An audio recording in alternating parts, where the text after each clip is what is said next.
Nicholas II was born on 18th May 1868 in St. Petersburg.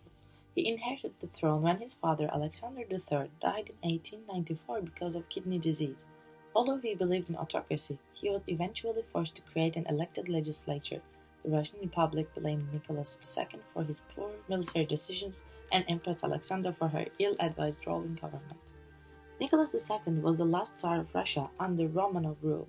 His poor handling of Bloody Sunday and Russia's role in World War I led to his abdication and execution. He was Tsar until 1917. The night of July 16, 1918 signified the end not only of Nicholas and the Romanov dynasty, but also of the whole of old Russia's social order. Bolsheviks executed him and his family on the night of July 17, 1918 in Yekaterinburg.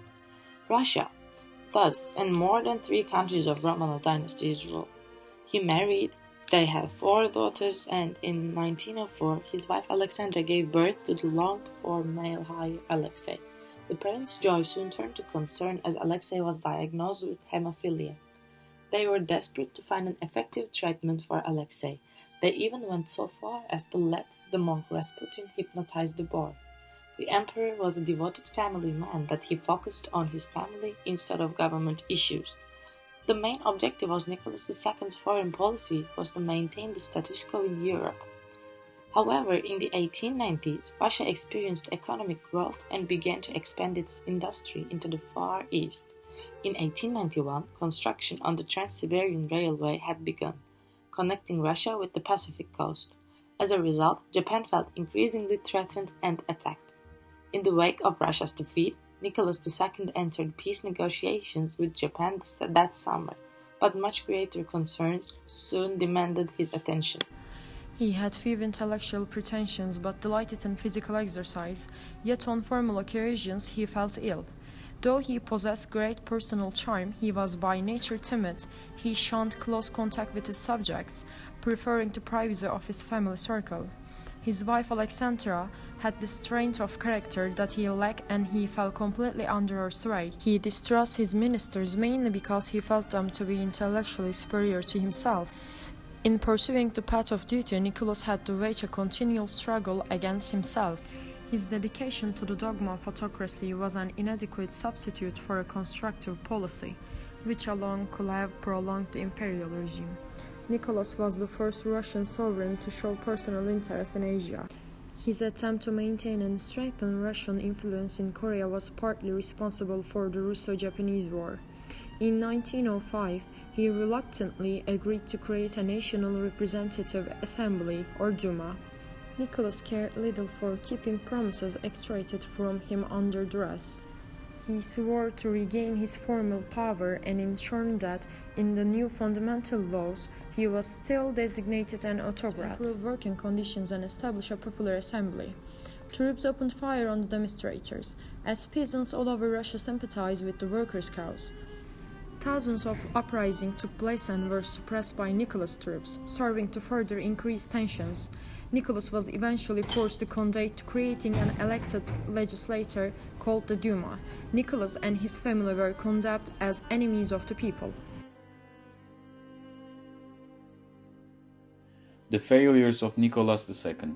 During the reign of Nicholas II, numerous events affected Russia, making the ruling of an already demanding and vast country even more difficult. And given the Tsar's incapacity to rule, the Russian Empire was not its greatest condition. Russia got defeated in the Russo-Japanese War. The social breakdown, together with the unexpected defeat, caused heavy inflation, which led to the 1905 revolution. Obviously, the Russo-Japanese War was marked as a failure. The industrial situation during the early 1900s was on the verge of collapsing, given the inflation and social discontent.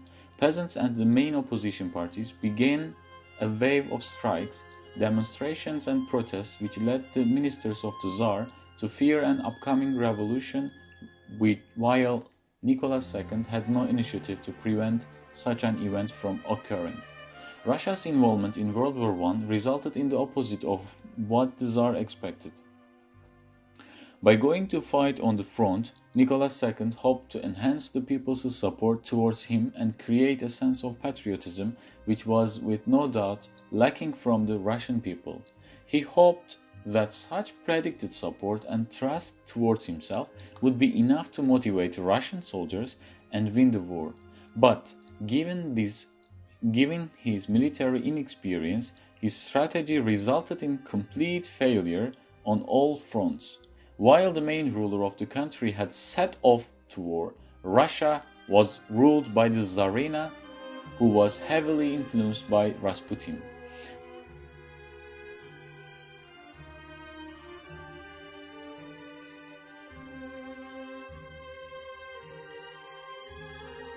Divided.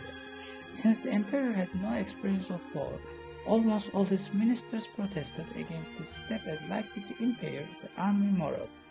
They were overruled, however, and soon dismissed.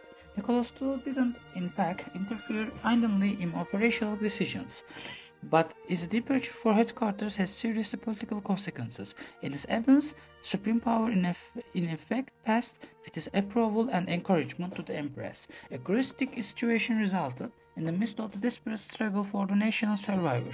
Competent ministers and officials were dismissed and replaced by the worthless nominee of Rasputin. The court was widely suspected the treachery, and anti-dynastic feeling grew apace.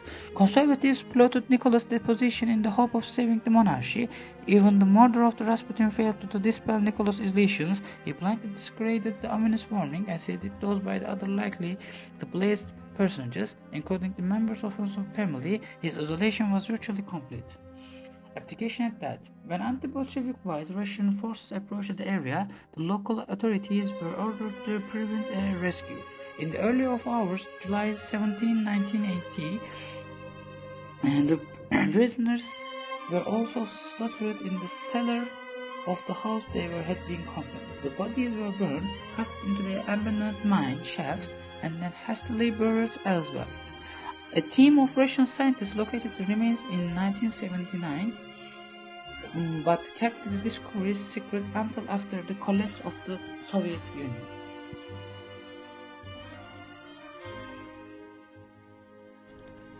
Assessments of Nicholas II. Nicholas was vilified as a bloody tyrant by the Soviet regime and romanticized as a martyr among Russian emigres. In post-Soviet Russia, he has been canonized, along with his family, by the Russian Orthodox Church.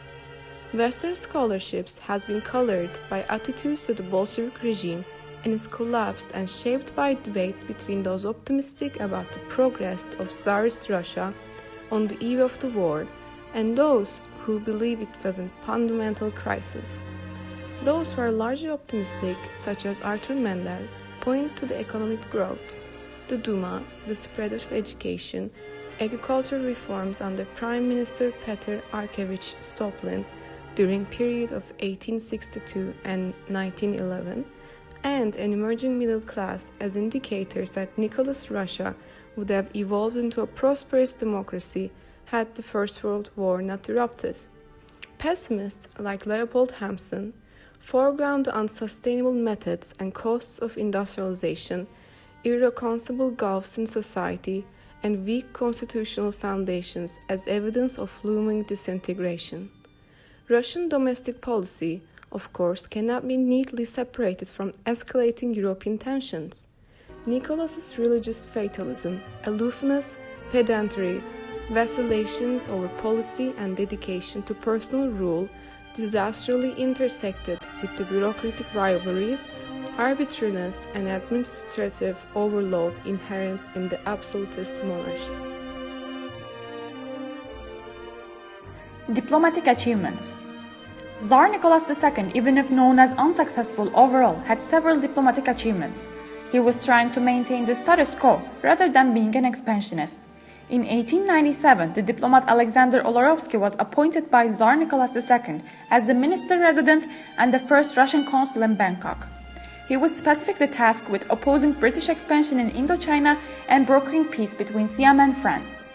This appointment aimed to institute a firm diplomatic relationship between two nations and establish a friendship. The Consulate General of Russia was opened in Bangkok in 1898. Relations were warm until the Russian Revolution in 1917 brought to an end to the Russian Empire. At the beginning of the 20th century, European nations invested in building professional armies and marine fleets. A real arms race between Germany, France, and Russia took place. The Russian Tsar Nicholas II took a remarkable initiative about this. On 24 August 1898, the Tsar invited the governments to join an international conference on peace and disarmament. The Tsar thought that it would be better for the prosperity and progress of mankind if governments sat down and talked and concluded agreements instead of being divided and hostile towards one another. At Russia's request, The Hague was chosen as the first venue for the first peace conference. The Netherlands had the right profile. It stayed relatively neutral in European conflicts. The Russo-Japanese War was fought during 1904 and 1905. After his fleet's defeat, the Tsar also entered peace negotiations with Japan. The ceremony of the laying of the foundation stone of the Peace Palace was scheduled at the same time as the Second Peace Conference of 1907. The nations represented at the Peace Conference were asked to contribute to the new-to-be-built Temple of Peace. Many countries responded positively to this call and donated a work of art or a national product to decorate the building. Tsar Nicholas II donated an impressive vase.